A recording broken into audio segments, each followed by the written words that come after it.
Story of the day चे प्रायोजक आहेत MDH मसाले. MDH ने जेवण दरवेळी मजेदार. MDH दम आलू, डाळ तडका आणि मशरूम मसाला. MDH ने जेवण दरवेळी मजेदार. MDH सदैव तुम्हाला नवे स्वाद देण्यासाठी कटिबद्ध आहे. एकनाथ शिंदेंना पक्ष चिन्ह दिलं जाऊ शकत नाही. धनुष्यबाण चिन्ह गोठवा, कपिल सिब्बल यांची मागणी. चिन्ह आम्हाला नाही तर कोणालाच नाही, सिब्बलांचा आजही जोरदार युक्तिवाद. विधानसभा अध्यक्षांचा निर्णय 10व्या अनुसूचीला धरून नाही, अधिकार क्षेत्राबाहेर अध्यक्षांनी निर्णय दिल्याचा देवदत्त कामतांचा युक्तिवाद. उद्याही कामत ठाकरेंची बाजू मांडणार. कपिल सिब्बल तेच मुद्दे मांडतायत. जनतेच्या न्यायालयात आमचंच सरकार, लोकशाहीत बहुमताला महत्व. सिब्बलांच्या युक्तिवादावर एकनाथ शिंदेंची प्रतिक्रिया. उद्धव ठाकरेंची धाराशिवच्या पदाधिकाऱ्यांसोबत बैठक. जनतेच्या प्रश्नांना वाचा फोडा. ठाकरेंची यंत्रणा अद्याप ठप्प. RTI मधून माहिती समोर. पालिका आयुक्त अश्विनी भिडेंचं नगरविकास खात्याला पत्र. SRAच्या 300 योजना संशयाच्या भोवऱ्यात. SRA कडून अधिकारांचा गैरवापर, पत्रात उल्लेख. महापौरांच्या सोशल मीडियाच्या प्रसिद्धीसाठी मुंबई महानगरपालिका करणार 25 लाखांचा खर्च, तर संपूर्ण मनपाचं सोशल मीडिया सांभाळण्यासाठी खर्च. महापौर कार्यालयाचं स्पष्टीकरण. 29 ऑगस्ट पासून अंतर्वालीत आंदोलन करणार. दखल न घेतल्यास मुंबईत घुसणार. जरांगे पाटील यांचा इशारा. मराठ्यांचं वाटोळं करण्यासाठी प्लॅन सुरू असल्याचाही जरांगेंचा आरोप. जुन्नर तालुक्यातील पिंपळवंडीत चिमुकलीवर अत्याचार प्रकरणी आरोपीला अटक. नराधम साहिल खैरेला अटक. पुणे ग्रामीण पोलिसांची कारवाई.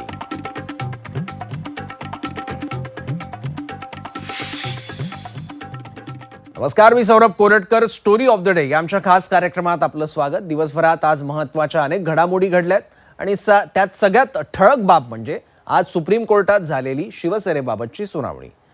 आज 7व्या दिवशीही संपूर्ण देशाचं लक्ष असलेल्या शिवसेना पक्ष आणि चिन्हाबाबत सुप्रीम कोर्टात सुनावणी पार पडली. यावेळी धनुष्यबाण चिन्ह जर आम्हाला मिळणार नसेल तर गोठवून टाका अशी मागणी सिब्बल आणि कामत या दोन्ही वकिलांनी ठाकरेंच्या वतीनं केली. यावेळी आम्ही शिंदेंना अपात्र ठरवू शकतो का असा प्रश्न न्यायमूर्ती बागची यांनी कामत यांना केला. आजच्या सुनावणीत ठाकरेंच्या वकिलांनी कोणकोणते महत्त्वाचे मुद्दे युक्तिवादादरम्यान मांडलेत आणि त्यावर एकनाथ शिंदेंनी काय प्रतिक्रिया दिली आहे पाहूयात. धनुष्यबाण चिन्ह आम्हाला द्या नाहीतर गोठवा. कपिल सिब्बल कामतांचा कोर्टात युक्तिवाद. 2 वर्षांपासून सिब्बल तेच ते बोलतायत. शिंदेंचा पलटवार. विधानसभा अध्यक्षांनी शिंदे गटाच्या आमदारांना अपात्र ठरवण्यास दिलेला नकार आणि निवडणूक आयोगाने शिंदेंच्या गटाला पक्ष म्हणून दिलेली मान्यता, अशा दोन्ही निर्णयांविरोधात ठाकरे गटानं दाखल केलेल्या याचिकांवर आजही सुनावणी पार पडली. शिवसेना पक्ष आणि चिन्ह कुणाचं यावरून सुप्रीम कोर्टात आज 7व्या दिवशीही कपिल सिब्बलांनी युक्तिवाद केला. पक्षांतर हे पाप आहे, त्याला प्रोत्साहन देऊ नका असं सिब्बल म्हणाले. तसंच विधिमंडळातील संख्याबळाच्या आधारावर पक्षांतराला मान्यता दिली तर भविष्यात अशा बंडखोरीला खतपाणी मिळेल असंही सिब्बल यांनी नमूद केलं. सिब्बल यांच्या युक्तिवादानंतर ठाकरेंच्याच वतीनं देवदत्त कामत यांनी बाजू मांडली. संपूर्ण युक्तिवादादरम्यान काय काय घडलं पाहूया. राजकीय पक्षाचं नेतृत्व कोणाकडे आहे याची नोंद निवडणूक आयोगाकडे होती असं सिब्बल म्हणाले. राजकीय पक्षातील वाद असताना विधानसभा अध्यक्षांनी चौकशी करणं गरजेचं होतं. निवडणूक आयोगाने कोणताही विचार न करता पक्ष आणि चिन्ह शिंदे गटाला दिलं असं सिब्बल म्हणाले. 21 जून रोजी पक्षात फूट नव्हती, नंतर मागच्या दारानं आमदार गेले असंही सिब्बल म्हणाले. 26 जून पर्यंत शिंदे गटाने राजकीय पक्षाचा दावा केला नव्हता. 10व्या अनुसूचीनुसार विधिमंडळ पक्ष म्हणजे राजकीय पक्ष नव्हे. आमदार हे राजकीय पक्षाचे सदस्य असतात, त्यांना पक्षाचे निर्देश पाळावे लागतात. आमदारांना दुसऱ्या पक्षात विलीन होता येतं, मात्र पक्षावर दावा करता येत नाही असं सिब्बल म्हणाले. आमच्याकडे आमदार आहेत म्हणून पक्ष आमचा, हा युक्तिवाद पोकळ असल्याचंही सिब्बलांनी म्हटलं. एखाद्या पक्षाचे आमदार नसले तरी तो पक्ष निवडणूक आयोगाकडे नोंदणीकृत असतो. 10व्या अनुसूचीचा उद्देशच पक्षांतराला सुरुवातीलाच आळा घालणं असल्याचंही सिब्बलांनी अधोरेखित केलं. 21 जूनच्या घटनांच्या वेळी पक्षात फूट नव्हती. शिंदे गटाकडे कायदेशीर बचावाचा आधार नव्हता. विधिमंडळ पक्षाला मूळ राजकीय पक्ष मानता येत नाही. वर्षानुवर्ष बेकायदेशीर स्थिती कायम राहिली म्हणून ती कायदेशीर ठरू शकत नाही असंही सिब्बलांनी म्हटलं. शिंदे गटाच्या आमदारांनी अध्यक्षांसमोर 2018ची पक्षघटना सादर केली होती. नंतर 2018ची पक्षघटना सादर करणं ही वकिलांची चूक असल्याचा दावा करण्यात आला असं सिब्बल म्हणाले. 39 आमदारांच्या प्रतिज्ञापत्रात 2018ची पक्षघटना नमूद, मग ही केवळ चूक की हे कारस्थान आहे असा प्रश्नही कपिल सिब्बलांनी उपस्थित केला. घटनापीठाने निर्णय दिल्यानंतर विधानसभा अध्यक्ष त्याच्या विरोधात निर्णय कसा घेऊ शकतात असाही सवाल केलाय. देवेंद्र फडणवीस यांच्या राज्यपालांना लिहिलेल्या पत्राचाही सिब्बल यांनी उल्लेख केला. शिंदे गट सुरत मार्गे गुवाहाटीला गेला. गुजरात आणि आसाममध्ये भाजपची सत्ता होती असंही सिब्बल यांनी अधोरेखित केलं. शिंदे यांनी आपल्या पाठीशी महाशक्ती असल्याचं म्हटलं होतं असंही सिब्बल म्हणाले. शिंदे गटाला एका राष्ट्रीय पक्षाचा पाठिंबा असल्याचा सिब्बल यांचा दावा. सुरत गुवाहाटी दौरा आणि त्यानंतर भाजपसोबत सरकार स्थापनेचा घटनाक्रम महत्त्वाचा आहे. राज्यपालांनी फ्लोअर टेस्टचे निर्देश देण्यामागे विधिमंडळ पक्षाचा ठराव कारणीभूत, मात्र ही कृती सुभाष देसाई प्रकरणात चुकीची ठरली असंही सिब्बलांनी सांगितलं. धनुष्यबाण चिन्ह गोठवायला हवं होतं असं सिब्बल म्हणाले. यानंतर देवदत्त कामत यांचा युक्तिवाद सुरू झाला. कामत म्हणतात, विधानसभा अध्यक्ष कर्तव्य बजावण्यात अपयशी ठरले तर न्यायालयानेच आता योग्य तो निर्णय घ्यावा. सर्व प्रकरणांमध्ये न्यायालयाने आमदारांना अपात्र ठरवलं होतं असंही देवदत्त कामत यांनी म्हटलं. त्यानंतर एकनाथ शिंदे यांनी विधिमंडळ पक्षात बहुमत नेमकं कधी गाठलं हा खरा प्रश्न असल्याचं कोर्टाने म्हटलं.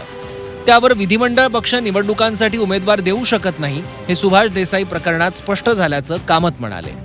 अपात्रतेबाबत चुकीचा निर्णय झाल्यास त्याचा चिन्हाच्या वादावर परिणाम होईल. अपात्रतेच्या याचिकेवरील निर्णय चुकीचा ठरल्यास त्याची घोषणा रद्द होऊ शकते असंही कामत यांनी म्हटलं. यावर आम्ही आज शिंदेंना अपात्र घोषित करू शकतो का? आम्ही अध्यक्षांची भूमिका घेऊन त्यांना अपात्र ठरवू शकतो का असं न्यायमूर्ती जयमाला बागची यांनी म्हटलं.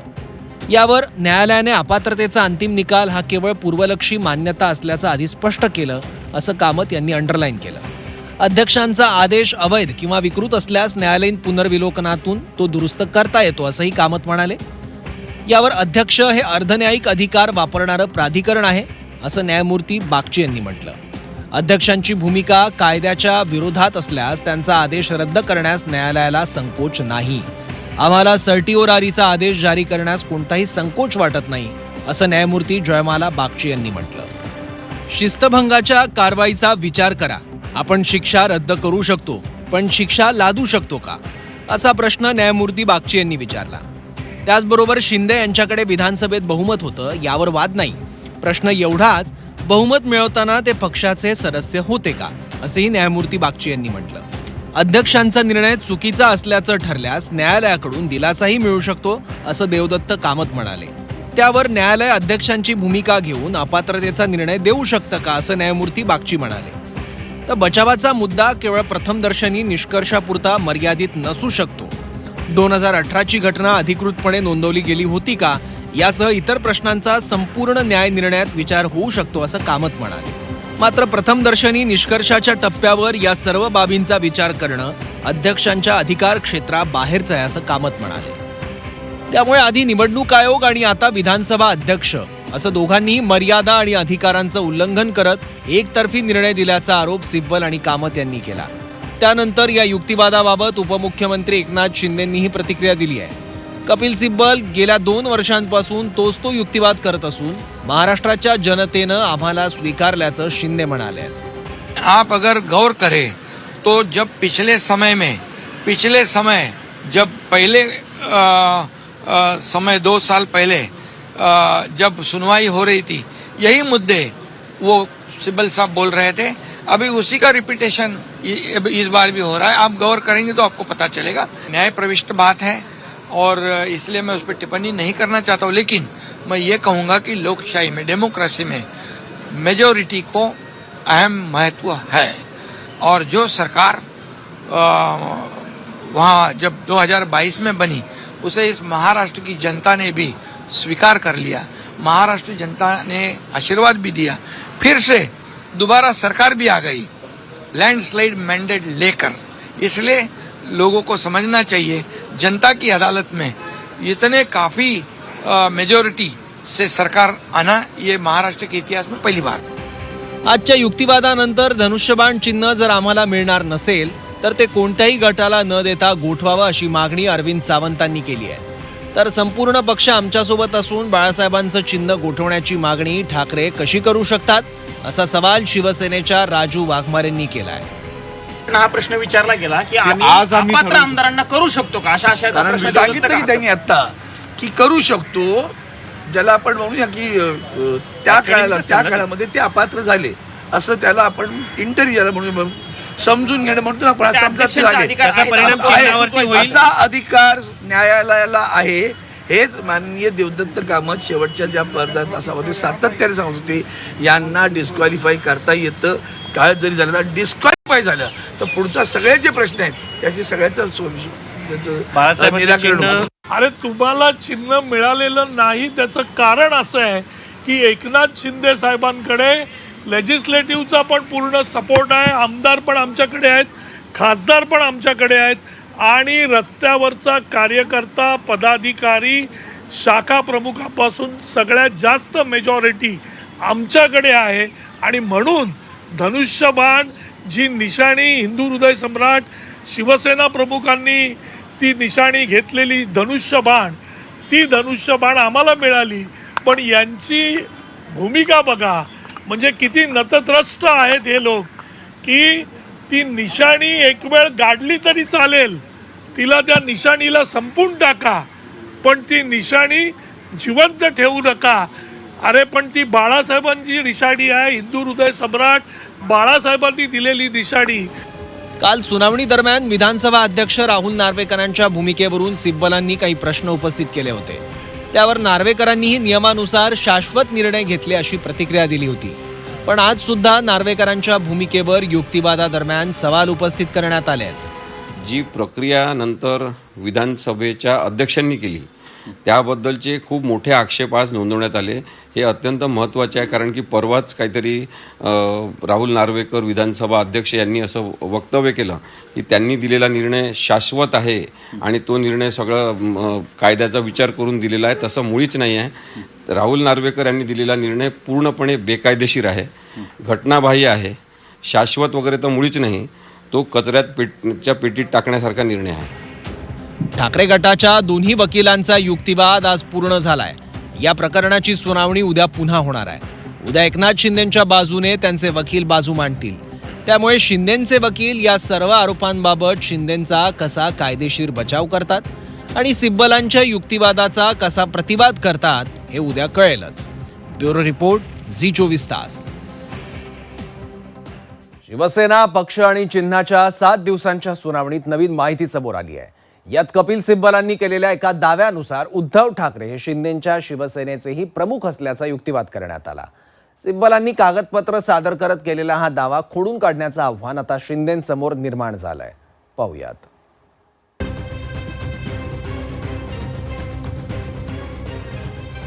शिवसेना पक्ष आणि चिन्ह सुनावणीत कपिल सिब्बल यांच्या युक्तिवादामुळे नवं वळण मिळण्याची शक्यता आहे. राजकीय पक्ष, विधिमंडळ पक्ष यात गल्लत करण्यात आली असून दोन्ही गोष्टी वेगळ्या असल्याचं नमूद करण्यात आलं. शिंदेंकडून सादर करण्यात आलेल्या पत्राचा दाखला देत उद्धव ठाकरेच पक्षाचे नेते होते हा मुद्दा सिब्बल यांनी अधोरेखित केला.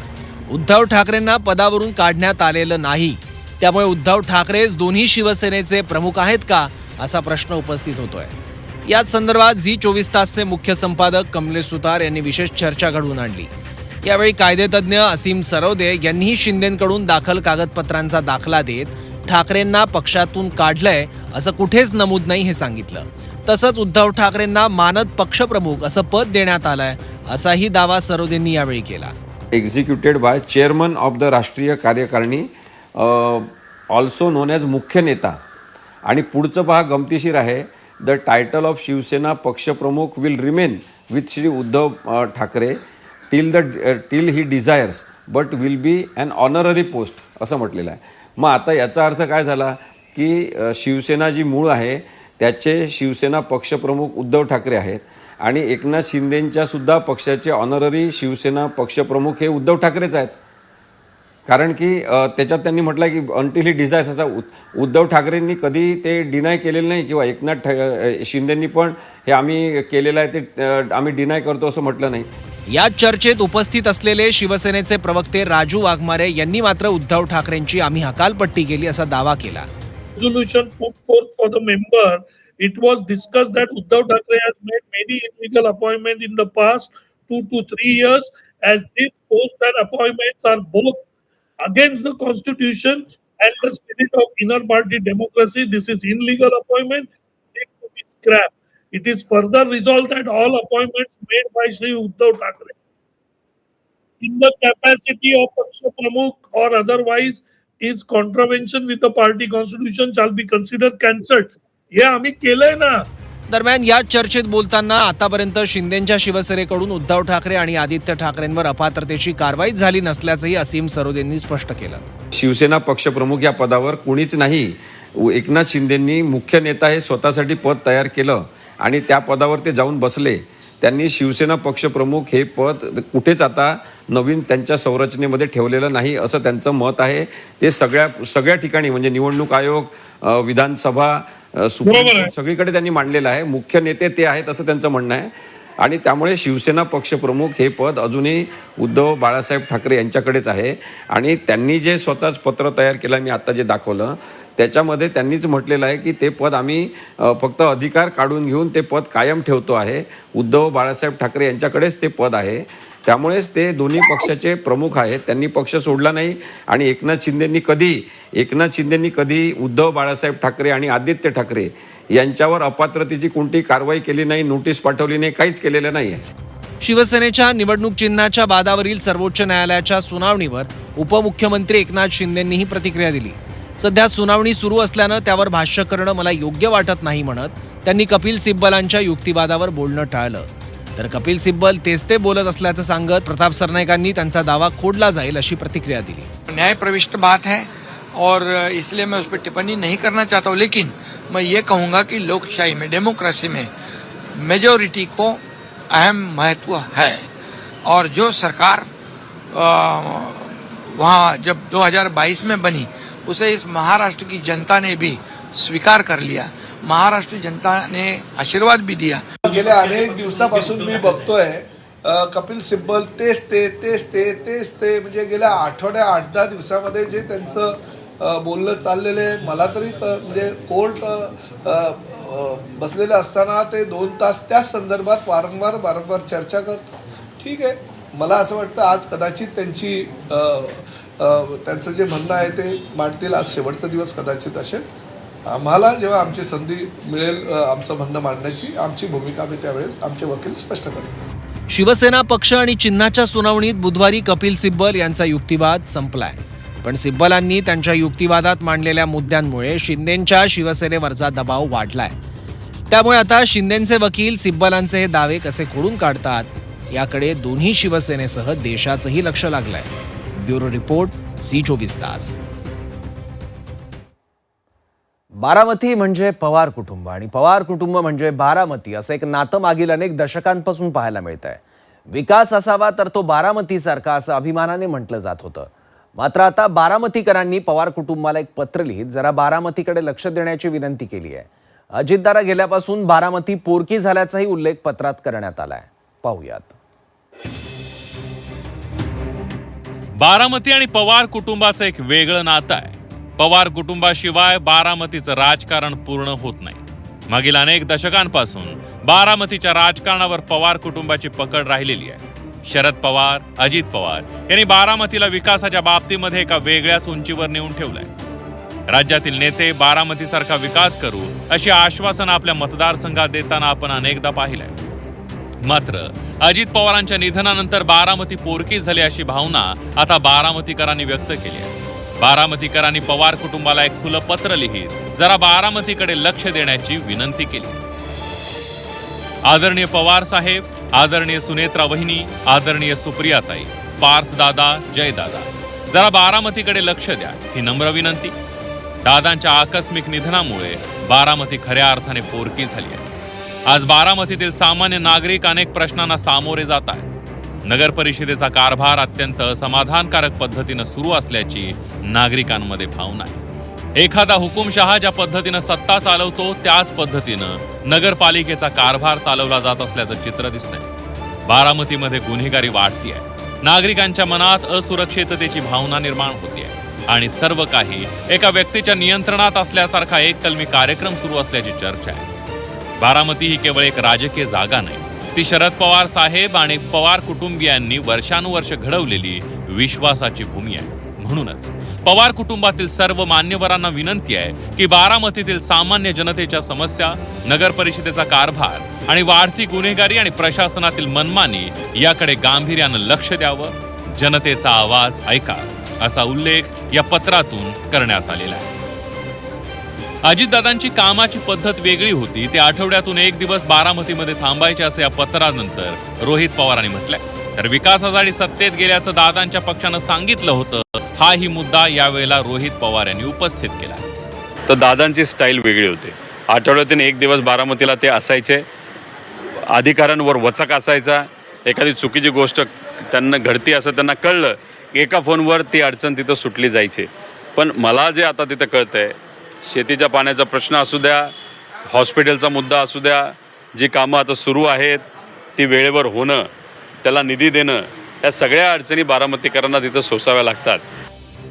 तर पुढल्या वेळी पत्र लिहिणाऱ्यांनी निनावी पत्र लिहिण्यापेक्षा आपल्या नावाने पत्र लिहावं, म्हणजे त्यांच्याशी चर्चा करून अडचणी जाणून घेता येतील, अशी प्रतिक्रिया या पत्रावर युगेंद्र पवार यांनी दिली आहे. काय ना काय नवीन पत्र हे येत राहतात. मला आठवतंय पूर्वी पण काहीतरी एक पत्र आलेलं, परत काहीतरी एक नवीन पत्र आलेलं, आणि हे सगळे पत्र अनॉनिमस असतात. पत्र कोण लिहितंय हे काय तिथं खालती ते त्यांचं नाव लिहित नाही.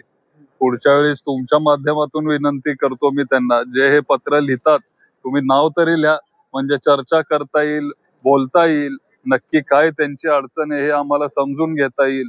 पण बाकीच्यांचं मी काय सांगू शकत नाही. अजित पवारांच्या निधनानंतर बारामती पोरकी झाली आहे. पक्षीय राजकारणात पवार कुटुंबाचं बारामतीकडे लक्ष नसल्याची खंत या पत्रातून करण्यात आली आहे.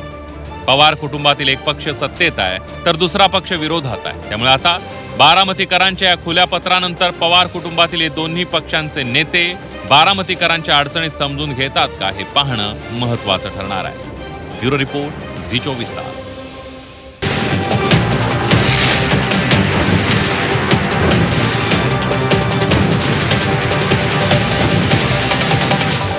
स्टोरी ऑफ द डे चे प्रायोजक आहेत MDH मसाले. MDH ने जेवण दरवेळी मजेदार.